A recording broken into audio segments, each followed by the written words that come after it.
Na-recover ng mga otoridad ang mga baril, bala at pampasabog matapos ang isinagawang counter-insurgency operation sa Cagayan. Narito ang report mula kay Police Corporal Marcelino Termenes. Na-recover ng mga otoridad ang iba't ibang uri ng baril, bala, pampasabog at iba pang mga gamit sa isinagawang counter-insurgency operation sa Barangay Tanglagan, Gataran, Cagayan noong August 27, 2025.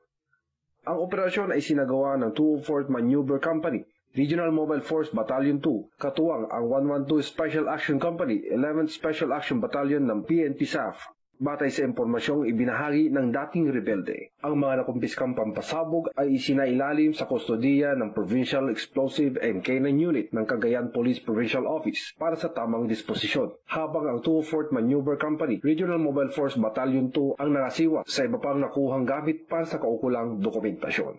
Mula dito sa headquarters sa Fort Santo Domingo, Santa Rosa City, Laguna, ang tahanan ng inyong tagaligtas. Ako ang inyong PNN correspondent, Police Corporal Marcelino Termenes, alagad ng batas, tagataguyod ng Balitang Pulis.